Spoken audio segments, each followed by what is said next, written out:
तो जो यूथ थे वो जिस तरह से ड्रग्स की चपेट में थे, उनके लिए स्पोर्ट्स का इंफ्रास्ट्रक्चर बनाया गया। क्रिकेट के ग्राउंड्स, वॉलीबॉल के ग्राउंड्स, स्पोर्ट्स के किट्स प्रोवाइड करे गए। अगर हम उस चीज़ को फॉलो अप को छोड़ देते हैं तो जो ड्रग्स का मॉन्स्टर है वो वापस आ जाता है। तो ये सालों सालों का काम है। जी। इसमें डेकेड्स लग जाते हैं कम्युनिटी को 100% ड्रग फ्री करने के लिए। नमस्कार, आप सभी का स्वागत है हमारे आज के पॉडकास्ट में। हमारे साथ आज जुड़े हैं डॉक्टर देवांश यादव, जो कि स्टार्टिंग में डॉक्टर थे बट उन्होंने फिर बाद में सिविल सर्विसेज का रास्ता चूज़ किया। और पहले डॉक्टर देवांश अरुणाचल प्रदेश में डीसी थे। नाउ अभी वो जम्मू कश्मीर किश्तवाड़ ज़िले में डिस्ट्रिक्ट कमिश्नर की पोस्ट पे हैं। Welcome to the show Devansh. Thank you Anupam for having मी।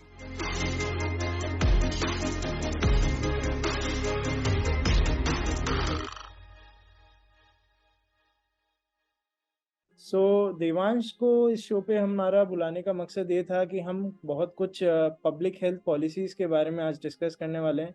और देवांश ने पब्लिक हेल्थ डोमेन में बहुत काम किया है, लोगों के जन कल्याण के लिए बहुत काम किया है।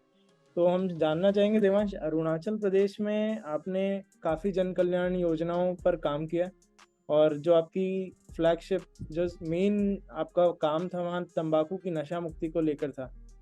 तो बताइए हमें इस बारे में कि ये आइडिया आपको कहाँ से आया, और किस प्रकार से आप वहाँ की जनता को अपने साथ सेम पेज पे लेके आ पाए, और क्या-क्या चुनौतियाँ इस दौरान आपने झेली?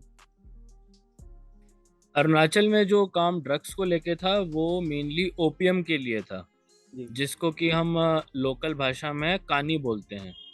ओके। और प्रॉब्लम हमारे सामने कैसे आई कि जब हम डिस्ट्रिक्ट में बैठते हैं तो डेली बेसिस पे सिटीजन्स ग्रीवियंस लेके आते हैं। तो ज्वाइन करने के 3-4 महीने में समझ में आ गया कि एक कंसिस्टेंट ग्रीवियंस जो लोगों का आ रहा था वो था कि उनके कुछ गांव ऐसे प्रॉब्लमेटिक बन चुके थे जहाँ पे बहुत ज़्यादा लोग ओपीएम का इस्तेमाल कर रहे थे। बिल्कुल। और इसमें वुमेन जो ग्रुप्स थे उनका खास तौर से कंप्लेंट रहता था, because they are the one जो कि सबसे ज़्यादा इससे प्रभावित होती हैं। जी। इसमें अगर हिस्टोरिकली हम लोग देखें तो जिस जगह पे मैं था अरुणाचल में ईस्टर्न पार्ट में, वो जगह ओरिजिनली जहाँ जब उस समय अंग्रेज आए थे तो काफ़ी सारी ट्राइब्स को उन्होंने दबाने के लिए वहाँ पे ड्रग्स का काफ़ी, ओपियम का काफ़ी प्रचलन बढ़वाया और उसके बाद उन ट्राइब्स को सब्जुगेट किया, अपने अंडर किया। तो उसकी वजह से क्या रहा कि over a period of time वो ट्राइब्स में कुछ ऐसे हॉटस्पॉट्स बन गए ड्रग्स के, जहाँ पे की प्रॉब्लम बहुत ज़्यादा खतरनाक हो गई। और उस समय जब समाज के लोगों ने हमारे को कांटेक्ट किया कि हमको इसमें मदद की ज़रूरत है, तब हमने इसमें कुछ ना कुछ इंटरवेंशन करने का प्लान किया। लेकिन जैसा कि कई बार एडमिनिस्ट्रेशन में होता है, हमारे पास जो एविडेंसेस होते हैं वो एनेक्डोटल होते हैं। यानी कि हमारे पास कुछ स्पेसिफिक गाइडलाइन नहीं होती कि आप 1 2 3 कर दो तो एक्स वाई जेड हो जाएगा। सही बात। तो काफ़ी सारी चीज़ों में हम लोग अपने लेवल पे, प्रिलिमिनरी लेवल पे देखते हैं कि प्रॉब्लम क्या है, और उसके बाद जो उस समय के एविडेंस के बेसिस पे लगता है, सही लगता है करने को, वो करते हैं। तो इसमें शुरुआत हुई। शुरुआत हमने एक हॉस्पिटल के मॉडल से करी, जिसमें कि हमने लोकल लेवल पे जो हमारे सीएचसीज थे, उनको हमने डी एडिक्शन सेंटर के रूप में बनाया। लेकिन उसमें बहुत ही जल्द हमको समझ में आ गया कि मेजर फेलियर हम लोगों को देखने को मिल रहा है। और उसका रीज़न था कि जिस तरीके के ड्रग्स की हम बात कर रहे हैं, ओपियम, जैसा कि आपको पता है ओपियोइड्स का जो एडिक्शन होता है उसका पोटेंशियल एडिक्शन का बहुत ज़्यादा होता है। उसकी जी। वजह से एक बार अगर इंसान ले भी लेता है तो उसके बाद उसको बार-बार लेने का मन करता है, और कुछ दिन के इलाज से ये प्रॉब्लम सॉल्व नहीं होती। आगे भी उसको ड्रग्स का मन लेने का करता रहता है। तो जब लोगों का इलाज किया, वो कम्युनिटी में वापस गए, तो 15-20 दिन, किसी-किसी केस में 45 दिन में रिलैप्स होना शुरू हो गए। जब ये रिलैप्सेस शुरू हुए तब फिर हमने अपने मॉडल में चेंज लाने की कोशिश की, और उसमें हम लोगों ने एक चीज़ ये रियलाइज़ करी कि जहाँ तक एडिक्ट्स का सवाल है, एडिक्ट्स को थोड़ा हमको सॉफ्ट तरीके से अप्रोच करना है। अगर हम पेडलर्स के अगेंस्ट पुलिस के थ्रू कार्रवाई कराएं और एडिक्ट्स को मेडिकल टीम के थ्रू काउंसलिंग और ट्रीटमेंट दें, तो इसमें आगे बढ़ा जा सकता है। तो हमने एक-एक गांव से, एक-एक पंचायत से शुरुआत की, और उसको हमने पंचायत मॉडल का नाम दिया। इसमें जो पहला गाँव हमने लिया केंखू गाँव था। तो उस गाँव में सबसे ज़्यादा एसएचजीज़ की प्रॉब्लम थी। वुमेन सेल्फ हेल्प ग्रुप्स कहती थी कि सबसे ज़्यादा हमको प्रॉब्लम है तो इस गाँव में है। तो हमने बोला कि अगर आपको सबसे ज़्यादा प्रॉब्लम इस गाँव में है तो आप लोग आगे आइए और हमारे साथ मिलकर काम करिए। तो जब ये पंचायत का मॉडल बना तो हम लोग पंचायतों में गए, ग्राम सभा में बैठ के ग्राम सभा के रेज़ोल्यूशंस पास करवाए गए, जिसमें गाँव के सभी बड़े बुजुर्गों ने इस बात को माना कि ये प्रॉब्लम अब बहुत ज़्यादा बढ़ चुकी है और पूरे गाँव को इसमें मिल-जुल के एक्शन लेना पड़ेगा। जी। जब ये प्रोसेस हो गया तो जो एडिक्ट्स थे उनकी लाइन लिस्टिंग करी गई और लाइन लिस्टिंग के बाद उनको ग्रुप्स में भेज-भेज के उनका इलाज करवाया गया। इलाज होना एक मैं बोलूँगा 20 से 30% प्रॉब्लम का सॉल्यूशन रहता है। उसके बाद जो मेन जो सॉल्यूशन वहाँ पे हमने दिया, वो था रिहैबिलिटेशन का। तो जो यूथ थे, वो जिस तरह से ड्रग्स की चपेट में थे, उनके लिए स्पोर्ट्स का इंफ्रास्ट्रक्चर बनाया गया। क्रिकेट के ग्राउंड्स, वॉलीबॉल के ग्राउंड्स, स्पोर्ट्स के किट्स प्रोवाइड करे गए। वहाँ पे जो यंग लोग थे जिनको लाइवलीहुड की ज़रूरत थी, उनको गवर्नमेंट की अलग-अलग स्कीम्स में लिंक अप किया गया, ताकि वो लोन लेके अपना कुछ ना कुछ लाइवलीहुड का काम शुरू कर सकें। और फाइनली जो हमारी वुमेन सेल्फ हेल्प ग्रुप्स थी, उनको हमने सैनिटरी पैड के यूनिट, अचार बनाने के यूनिट, हल्दी का पाउडर बनाने के यूनिट, इस तरह के अलग-अलग प्रोसेसिंग यूनिट जो फूड इंडस्ट्री से मेनली बिलॉन्ग करते हैं, वो प्रोवाइड करे। तो ओवरऑल जब इन चीज़ों को किया गया और लोगों को कंटिन्यूअसली फ़ॉलो अप में रखा गया नारकोटिक्स अनोनिमस के ग्रुप्स बनवा के, जिनकी मीटिंग्स हर 1 हफ्ते या 2 हफ्ते में होती हैं, उसके बाद हम लोग फाइनली एक सब्सटैंशियल प्रोग्रेस को देख पाए।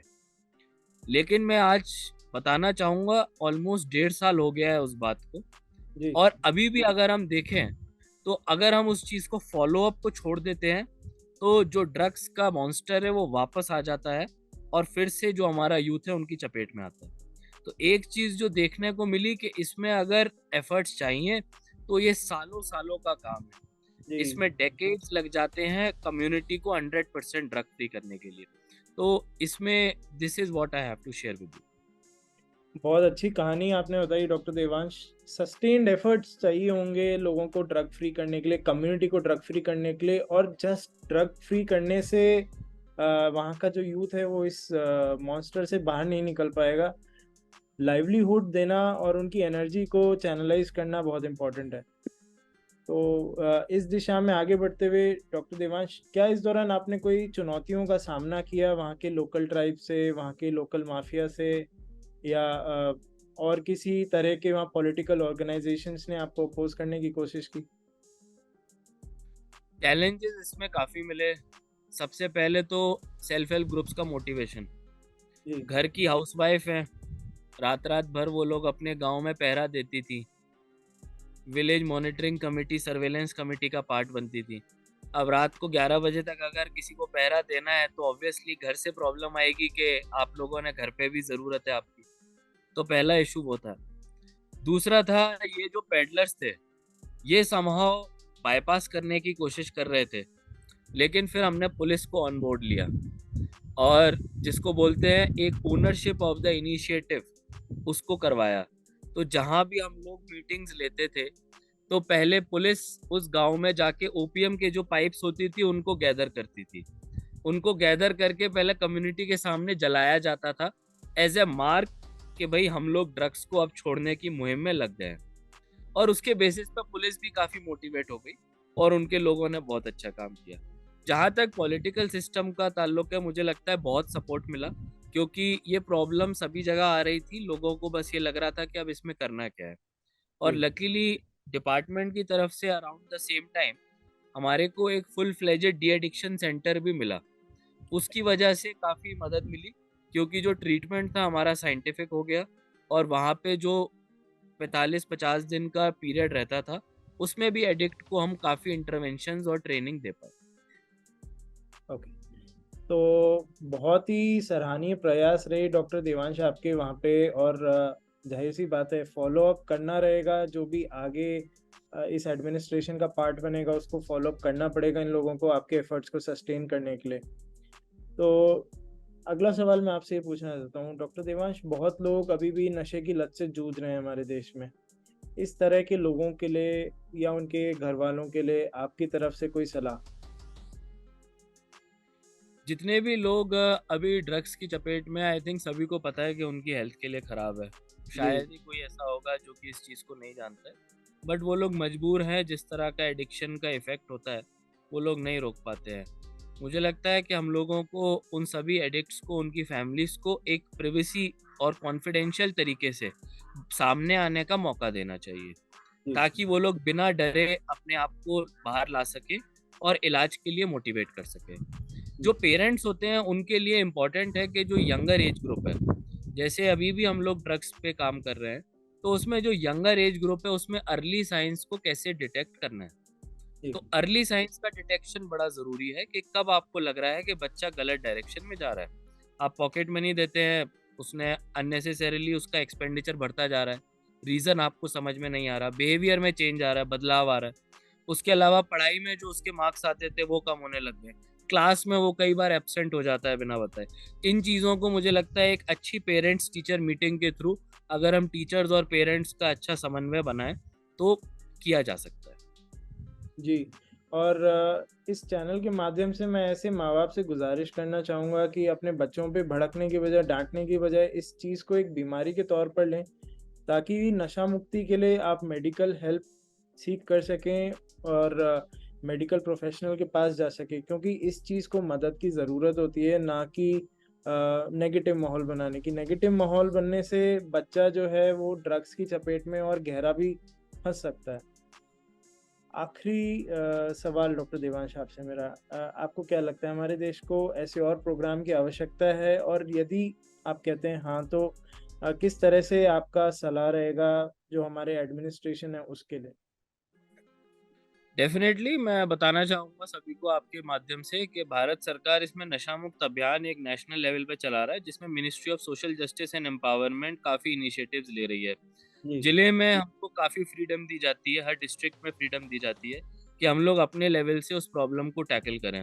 जी, जो बॉर्डर एरियाज़ होते हैं, वहाँ पे आस-पास के नेबरिंग कंट्रीज़ का भी बड़ा इम्पैक्ट होता है। जी, एक लार्जर जिसको बोलते हैं कॉन्स्पिरेसी का भी ये लोग पार्ट होता है कि हम लोग अगर ड्रग्स को भेजेंगे इधर, तो यहाँ का यूथ डाइवर्ट होगा, नेगेटिव चीज़ों में जाएगा और सोसाइटी जनरली वीक होगी। तो उस चीज़ का भी एक ध्यान देने की ज़रूरत है, उसमें एक सिक्योरिटी एलिमेंट भी आ जाता है और उसके साथ-साथ बाकी जो सोशल प्रॉब्लम्स हैं पेरेंट्स को लेके, टीचर्स को लेके, वो तो मैंने आपको बताया ही। अभी मुझे लगता है कि ड्रग्स का प्रॉब्लम जैसे-जैसे लोगों के सामने आ रहा है, रियलाइज़ेशन बढ़ रहा है, तो ज़रूर इसमें हम लोगों को आगे जाके अच्छे कदम और अलग-अलग जगहों पे अच्छे इनोवेशंस देखने को मिलेंगे। और जैसा कि मैंने बोला, final word is sustainability and continuous effort. तो जी, जब तक ये दोनों चीज़ें नहीं होंगी, तो हम कितनी भी कोशिश करें, हमारे जो एफर्ट्स हैं हमको टेम्परेरीली तो पॉज़िटिव रिज़ल्ट दे सकते हैं, जी। लेकिन लॉन्ग टर्म में शायद हम लोग ना जीत पाएँ ड्रग्स के खिलाफ। बिल्कुल सही कहा डॉक्टर देवांश आपने। इसी नोट पे आज का पॉडकास्ट हम यहाँ पे समाप्त करते हैं। हमारे से जुड़ने के लिए बहुत-बहुत धन्यवाद आपका। Thank you.